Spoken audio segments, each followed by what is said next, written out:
ఈ మధ్య మీ అమ్మాయి పెళ్లి చేశారట, కనీసం వెడ్డింగ్ కార్డు అయినా పంపించలేదు. అది అనుకోకుండా జరిగిపోయిందండి. ఎవరిని పిలవడానికి కనీసం మీ అల్లుడినైనా పరిచయం చేయండి. అతను ఊళ్ళో లేదండి, బిజినెస్ పని మీద ఢిల్లీ వెళ్ళాడు.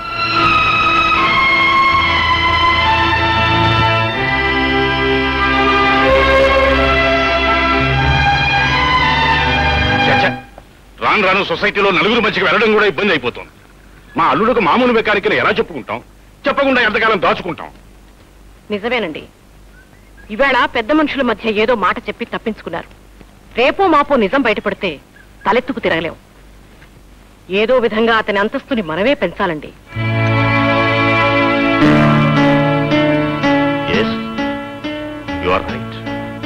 ఎలాగైనా అతని స్టేటస్ మనమే పెంచాలి, లేకపోతే ముందు ముందు మనకే అవమానం. అవమానం వాళ్ళకు కాదు, నాకు. చెట్టంత అల్లుడిని కళ్ళ ముందు కనిపిస్తుంటే పరువు ప్రతిష్టల కోసమని నా అల్లుడు రాలేదు, ఎక్కడో చచ్చాడన్నట్టు మాట్లాడతాడా మీ daddy?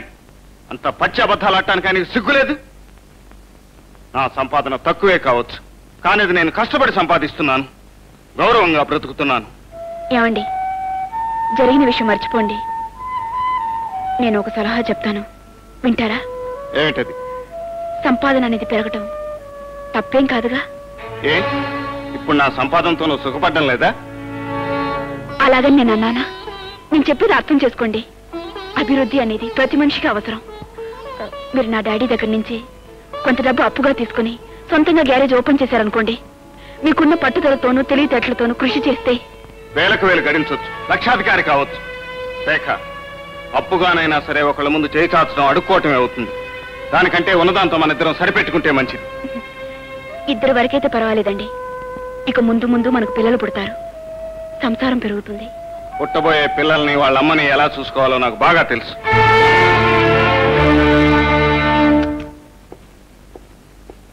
Good morning sir. Very good morning. Come on Gopi, come on. నీకు మంచి శుభవార్త. ఏంటి సార్? మనం ప్రారంభించాలనుకున్న షాక్ అబ్జర్వ్ ఫ్యాక్టరీకి ప్రభుత్వం నుంచి పర్మిషన్ లభించింది, లోన్ కూడా శాంక్షన్ అయింది. Is it? Very good sir. అసలు ఈ ప్రాజెక్ట్ తలపెట్టడానికి కారణమే నువ్వు.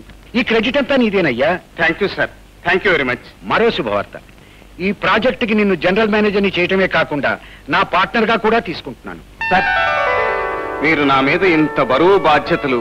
ఇన్నేళ్ల నీ సర్వీసులో నీ శక్తి సామర్థ్యాలేమిటో బాగా అర్థం చేసుకున్నాను గోపి. నీలాంటి అర్హత కలిగిన మనిషి నా పార్ట్నర్ కావటం చాలా ఆనందకరమైన విషయం. అంతేకాదు, ఈ రోజు నుంచి నీ జీతం నెలకు 5,000 రూపాయలు చేస్తున్నాను. రేఖ, రేఖ, రేఖ. ఏమిటండి, ఏమిటా కేకలు? రేఖ, హ్యాపీ న్యూస్. అయ్యో, ఏమిటండి? ఏం చెప్పండి. I love you darling. I like you so much. Happy news, very very happy news. ఏమైంది అసలు? నాకు ప్రమోషన్ వచ్చింది డార్లింగ్, ప్రమోషన్. కొత్తగా పెట్టబోయే ఫ్యాక్టరీలో మనకు పార్ట్నర్షిప్ ఇచ్చారు. ఇవాళ నుంచి నా జీతం ఎంతో తెలుసా? 5,000. 5,000? అవును, అక్షరాల 5,000 రూపాయలు. నాకు తెలుసండి, ఇలాంటి మంచి రోజు తప్పకుండా వస్తుందని. ఎవరి మీద ఆధారపడకుండా, ఎవరి దయాధర్మను ఆశించకుండా, సొంత కష్టాన్ని నమ్ముకున్నందుకు 5,000 ఏంటండి? 5 లక్షలు వచ్చినా ఆశ్చర్యం లేదు. రేఖ, మగవాడి జాతకం ఇల్లాలి అదృష్టంతో ముడిపడి ఉంటుందంటారు. అసలు దీనికి అంతటికీ కారణం నువ్వు. లేమిలో నా బ్రతుకులోకి అడుగు పెట్టి నవ్వుతూ పేదరికాన్ని పంచుకున్నావు. ప్రతి క్షణం నాకు ధైర్యాన్ని ఇచ్చావు. నిజంగా ఈ రేఖ రాకతో నా అదృష్ట రేఖ మారిపోయింది. You are very lucky for me. చాలా థ్యాంక్స్. ఈ సంతోషాన్ని మనం బ్రహ్మాండంగా సెలబ్రేట్ చేసుకోవాలి. థ్యాంక్స్ తర్వాత కానీ ముందు ముద్దు. చాలా వెలుగు. అదే చూడు, ఆస్ట్రీ తీసి ఆయా అయ్యా చూడు, అది తుడిచిన చాలు కానీ ఇవి తీసి కరెక్ట్ గా. అలాగేనమ్మా. ఇది అవతల పెట్టు. అక్కడే అక్కడే పెట్టండి. నమస్కారం. అయ్యగారితో చెప్పాను చాలా థ్యాంక్స్ అని. Baby, mummy. Mummy, I'm fine. How are you baby? I'm fine. Mummy, mummy చూసావా మా కొత్తలు ఎలా ఉంది? వెరీ నైస్, చాలా బాగుంది బేబీ. సర్లేండి, మొదటి మీ అల్లుడు గారి గురించి ఏమేమో అనుకున్నారు, ఇప్పుడు అర్థమైనా ప్రతిభ. మమ్మీ, ఆనందరావు గారు కొత్తగా పెట్టిన ఫ్యాక్టరీలో మీ అల్లుడు గారికి పార్ట్నర్షిప్ ఇచ్చారు, జీతం కూడా 5,000 పెంచారు. మమ్మీ, పిచ్చి పిల్ల. ఆనందరావు మీ ఆయనకి పార్ట్నర్షిప్ ఇవ్వడం, అతని హోదాని పెంచడం 5,000 జీతం ఇవ్వడం, వీటన్నిటికీ కారణం మీ ఆయన ప్రతిభ కాదు, మీ డాడీ దయాధర్మం. డాడీయా? ఎందుకు అలా చేశారు మమ్మీ? ఎందుక? కూతురు సుఖపడాలనే కోరికతోనూ, అల్లుడి అంతస్తు పెరగాలనే ఉద్దేశంతోనూ, సొసైటీలో మా పరువు ప్రతిష్టలు నిలబడాలనే తాపత్రయంతోనూ చేశారు. అండర్స్టాండ్? మమ్మీ, డాడీ పని చేసిందంత మంచిది కాదనుకుంటాను. రేపెప్పుడైనా మీ అల్లుడి గారికి ఈ విషయం తెలిస్తే మరేం కోప మునిగిపోదు. నువ్వు అనవసరంగా ఏ వరి అవ్వకు. అన్నట్టు రేఖ, సుశీలాంటిని, వాళ్ళ అమ్మాయిని, అల్లుణ్ణి మీ ఇంటికి డిన్నర్కి రమ్మని నేను పిలిచాను. మమ్మీ, వాళ్ళు వస్తున్నారు. అది కాదు మమ్మీ, మీ అల్లుడి గారికి ఒక మాట కూడా చెప్పకుండా. వాట్? నువ్వు నీ రిలేటివ్స్ ని డిన్నర్ కి పిలవడానికి కూడా మీ ఆయన పర్మిషన్ అడగాల? ఇది నీ ఇల్లు, నీ వాళ్ళని ఇక్కడికి పిలిచే అధికారం, హక్కు నీకున్నాయి. మమ్మీ, ఒక మాట. ఇంకేం మాట్లాడకు. వాళ్ళని తీసుకుని సాయంకాలం నేను ఇక్కడికి వచ్చేస్తాను. డ్రింక్స్, డిన్నర్ అన్ని నేనే అరేంజ్ చేస్తాను. Okay baby? Good morning sir. Good morning. అయ్యగారు ఆఫీస్లో ఉన్నారా? ఉన్నారండి. వరప్రసాదరావు గారు, నా జీవితాంతం మీకు రుణపడి ఉంటాను. తమరు దయతలిచి ఫ్యాక్టరీ పెట్టుకోవటానికి లక్షలు అప్పించారు. గవర్నమెంట్ లో మీ ఇన్ఫ్లుయెన్స్ ఉపయోగించి లైసెన్స్ తెప్పించారు. మీకు ఎలా కృతజ్ఞతలు చెప్పుకోవాలో నాకు తెలియటం లేదు. మిస్టర్ ఆనందరావు, నేను మీకు సహాయం చేసింది మీ కృతజ్ఞతల కోసం కాదు, నా అల్లుడి కోసం. నా అల్లుడి గోపి స్టేటస్ పెరగాలని, అతనికి సొసైటీలో గుర్తింపు రావాలని, గౌరవ ప్రతిష్టలు దక్కాలని మీకు సహాయం చేశాను. తెలుసు బాబు, నాకు తెలుసు. అందుకే మీరు చెప్పినట్టుగానే అతనికి ఫ్యాక్టరీలో పార్ట్నర్షిప్ ఇచ్చాను. నెల 5,000 రూపాయలు జీతంగా ఏర్పాటు చేశాను. ఆనందరావు గారు, నన్ను జనరల్ మేనేజర్ని చేసింది నా శక్తి సామర్థ్యాలు చూసి కాదు. నాకు 5,000 జీతం ఇచ్చేది నా శ్రమకు ఫలితం కాదు. గోపి, నేను చేస్తున్న ఉద్యోగం వరప్రసాదరావు గారి దయ అన్నమాట. నేను తీసుకుంటున్న జీతం వరప్రసాదరావు గారి ధర్మం అన్నమాట. గోపి, నువ్వు పొరబడుతున్నావు. మొదటి నుంచి నీ తెలివితేటల్ని గుర్తించాను, గౌరవించాను. కానీ ఈ రోజు నా తెలివితేటల్ని, వ్యక్తిత్వాన్ని ఈ లక్షాధికారి సొమ్ముకు అమ్మేశారు, అంతేగా? గోపి, అర్థం లేకుండా ఆవేశపడి నేను నీకేదో అన్యాయం చేసినట్టు మాట్లాడు.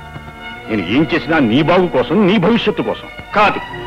మీరు చేస్తున్నది నా బాగు కోసం కాదు, నా భవిష్యత్తు కోసం కాదు. మీ పరువు కాపాడుకోవటానికి, మీ ప్రతిష్టకు భంగం రాకుండా ఉండటానికి. మీ అల్లుడు ఓ చిన్న గ్యారేజ్ లో పనిచేస్తున్నాడంటే మీకు చిన్నతనం, ఓ చిన్న కొంపలో కాపురం ఉంటున్నాడంటే మీకు అవమానం. అందుకే ఏదో ఒక విధంగా నాకు సిరి సంపదలను చుట్టబెట్టి, పరువు ప్రతిష్టలను కట్టబెట్టి, మీతో సమానంగా ఐశ్వర్యం అనే అన్నలు వెక్కించి ఊరేగించాలనుకున్నారు. అందుకే ఈ పని చేశారు. అవును, డబ్బును గౌరవించి డబ్బుకు లొంగిపోయే ఈ సంఘంలో అందరికంటే నాకు ఎత్తైన స్థానం ఉంది. నా అల్లుడు అయిన నువ్వు నీ పేదరికంతో నా పరువుని దెబ్బతీసి నన్ను నలుగురిలో నవ్వులు పాలు చేస్తావనే భయంతోనే నిన్ను ఐశ్వర్యంలో నిలపాలనుకున్నాను.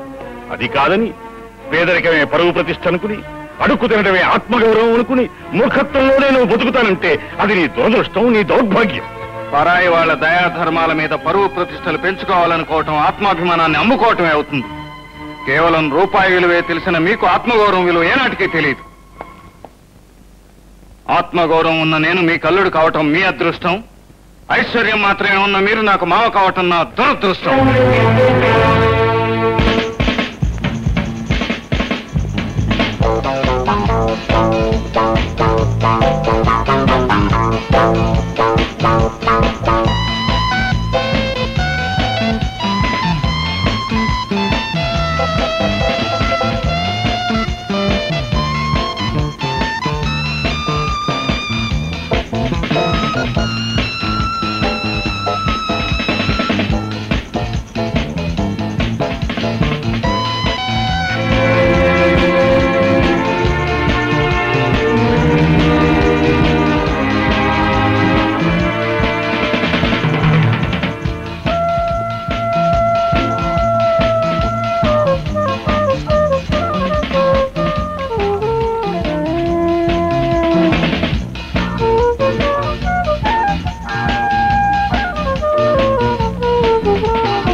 Hello Gopi, welcome to home. Welcome. Sorry, మీ ఇంట్లో నీకు పప్పుగాడు వెల్కమ్ చెప్తున్నాడు ఏమిటా అని ఆశ్చర్యపోతున్నావా? That is Pappu's greatness. Hello Gopi. ఏమిటయ్యా గోపి, ఇంత ఆలస్యంగా వచ్చావు? There you are aunty. Mister Gopi, what all this? నీ ఇంటికి పిలిచి హోస్ట్ లేకపోతే ఏమిటి అది? ఆయన ఈ పప్పు ఏమీ ఫీల్ అవ్వలేదు. That is Pappu's greatness. నువ్వు లేవనుకో కనీసం ఉన్న రేఖ అయినా ఈ డ్రింక్స్ లో డాన్స్ లో పార్టిసిపేట్ చేయలేదు. Very bad. అయినా కూడా ఈ పప్పు ఏమీ ఫీల్ అవ్వలేదు. దట్ ఈస్ పప్పు గ్రేట్నెస్. గోపి, ఏ మాటకు ఆ మాటే చెప్పుకోవాలి. నీ హౌస్ బ్రహ్మాండంగా ఉంది. ఫ్యాంటాస్టిక్, బ్రహ్మాండంగా ఉంది. What a lovely house. What beautiful furniture. What lovely drinks. What a life. And what a wife. You're a lucky person, I say. You're a very lucky person. Correct. కోటీశ్వరుడు కూతురు ఇల్లాలైనప్పుడు ఇంట్లో ఆర్భాటానికి కొదవే ఉంటుంది. Prestige నిలబెట్టుకోవడం కోసం ఎంత ఖరీదైన వస్తువులైనా సరే క్షణాల మీద దిగుమతి కావాల్సింది. Thank you. ఏమి ఫీల్ అవ్వకుండా బాగా ఎంజాయ్ చేశాడు. ఇది బారు కాదు, క్లబ్బు కాదు, ఒక మామూలు మనిషి ఇల్లు. నువ్వు కోటీశ్వరుడు కూతురువు కాదు, ఒక మామూలు మనిషి భార్య. నేను భార్యనే తప్ప ఇంట్లో నోరెత్తకుండా పడి ఉండే బానిసను కాను. బంధువులు అనే వాళ్ళ ఇంటికి వస్తే వాళ్ళకు భోజనం పెట్టి మర్యాద చేయడం కూడా తప్పేనంటారా? ఆ మాట నేననలేదు. కాకపోతే మన అంతస్తుకు మించిన మనుషుల్ని ఇంటికి పిలిచి వాళ్ళ ముందు నన్ను చిన్నబుచ్చుకునేటట్టు చేయొద్దని చాలా సార్లు చెప్పాను. అనవసరంగా ప్రతి చిన్న విషయానికి చిన్నపుచ్చుకోవటం, చిన్నతనాన్ని భావించడం మీకు అలవాటైపోయిందండి. అందుకే పెద్దవాళ్ళ మధ్యకి రారు, వాళ్ళతో కలవరు. ఓహో, నువ్వు అనుకునే ఆ పెద్ద మనుషులతో కలపాలనేనా? మీ డాడీతో చెప్పి దొంగచాటుగా నా హోదాను పెరిగేటట్టు చేశావు. ఏమిటండి మీరనేది? తెలియనట్టు మాట్లాడక రేఖ. పెళ్లికి ముందు మీ నాన్న ఐశ్వర్యానికి అమ్ముడు పోను నేను ఈ రోజు అమ్ముడు పోతానని ఎలా అనుకున్నావు? ఆయన వేలకు వేల గుమ్మరించినంత మాత్రాన నా వ్యక్తిత్వాన్ని చంపుకుంటాననుకున్నావా? ఆయన ఆస్తికి ఆశపడి నా ఆదర్శాన్ని అమ్ముకుంటాననుకున్నావా? ఏమిటండి మీ అర్థం? నేను ఆవేశం. మనకు మేలు చేయాలని, మన సుఖపడాలని మా డాడీ ఏదో సహాయం చేస్తే అదేదో పెద్ద పాపంలాగా నేతలాగా మాట్లాడతారు ఏమిటండి? అంటే నా మాటలు తప్పంటావా? మీ డాడీ చేసిన పని సరైందంటావా? అంతేనా? చూడు రేఖ, నేనేమిటో, నా మనసేమిటో, నా బ్రతికేమిటో నీకు బాగా తెలుసు. అన్నీ తెలిసి నీకు నాతో కలిసి ఉండటం ఇష్టం ఉందో లేదో సూటిగా చెప్పు. ఇష్టం వచ్చినట్టు మాట్లాడకండి. మీ ఆదేశాలతోనూ పట్టుదలతోనూ ప్రతిరోజు ఏదో గొడవ పెట్టుకుని నాకు మనశ్శాంతి లేకుండా చేస్తున్నారు. అంత మనశ్శాంతి లేకపోతే మీ మమ్మీ డాడీ ఇంటికి వెళ్ళిపోవచ్చుగా. ఎప్పుడో వెళ్ళిపోయేదాన్ని, కానీ కన్నవాళ్ళని కాదని, ప్రేమించిన వాడిని పెళ్లి చేసుకున్నదాన్ని ఇప్పుడు మళ్ళీ కట్టుకున్న వాడిని కాదని కన్నవాళ్ళ ఇంటికి వెళ్ళిపోతే నలుగురు నవ్వుతారని ఆలోచిస్తున్నాను. అంటే నలుగురు నవ్వుతారనే భయంతోనే ఇక్కడున్నావు గాని నా మీద ప్రేమతో కాదన్నమాట. చూడు రేఖ, పెద్దింటి ఆడపిల్లని పేదవాడి ప్రేమ అనే బంధం కట్టి ఉంచలేదని, వాళ్ళిద్దరూ కలిసి ఉండలేరని ఇప్పుడే అర్థమైంది నాకు. వెళ్ళిపో, మీ మమ్మీ డాడీ ఇంటికి వెళ్ళిపో, వెంటనే వెళ్ళిపో, వెళ్ళిపో. రేపు ఉదయం నేను లేచేసరికి నీ ముఖం కూడా నాకు కనిపించకూడదు.